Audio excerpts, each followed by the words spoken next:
Hello, my friends. Welcome to the very rapid review of the PMBOK Guide 7th edition. It's been a long time coming, and this is really for all those of you certified in the world of the Project Management Institute, be ye a PMP, an SP, an RMP, a CAPM, a PGMP, whatever you might be, right? In the world of the PMI or a member. You're keen on knowing what the changes are. Let's dive straight into the changes. Within the next 5 minutes, have you understanding what exactly the changes are, you'll be on your merry way. So let's take a look real quick. All right, jumping straight in, the first radical change that we see is in the standard for project management. In the 6th edition, you remember this used to be part 2 of the book. Part 2 of the book is now part 1 of the 7th edition. And just be careful when you're going through the 7th edition because the numbering is a little bit different. We have 2 parts of the entire book. Part 1 is the standard for project management. And instead of initiating to closing, it's broken down majorly by principles: stewardship, team, stakeholder, the idea of value, systems thinking, thinking holistically, leadership, tailoring the processes, tailoring the concepts to your project, quality, complexity, understanding that from the lens of human behavior and ambiguity, risk, adaptability and resiliency, and change. These should all make sense to you to some degree as a project manager. But the bottom line is that the way it was in the 6th edition, if you take a look at the 6th edition, part 2, which was the standard for project management, and that whole narrative started around page 539, thereabouts, and it went all the way to page 635. That is now replaced with these principles, all right? The second huge change is instead of you having knowledge areas populating the guide to the project management body of knowledge, instead, the guide to the project management body of knowledge for the 7th edition is based on domains, project performance domains.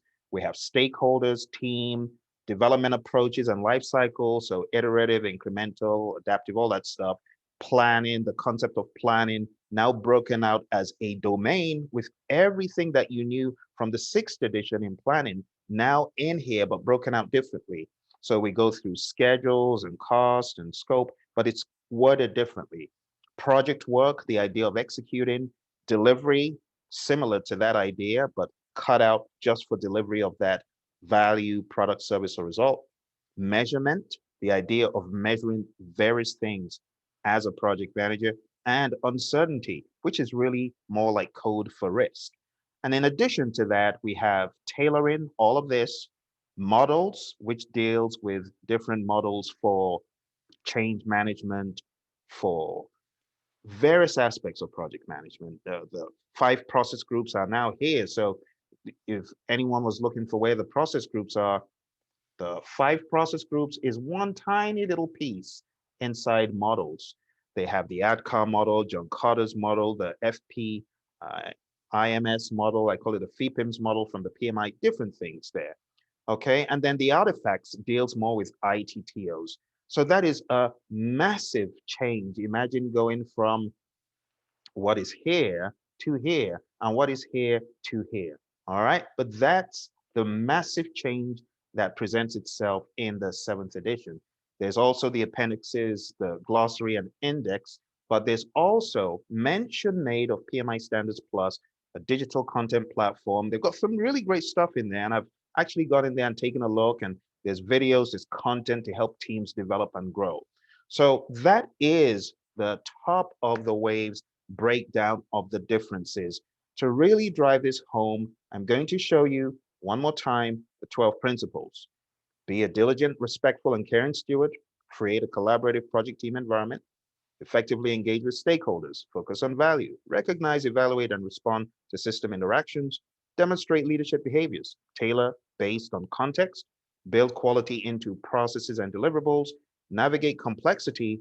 Optimize risk responses. Embrace adaptability and resiliency. And enable change to achieve the envisioned future state.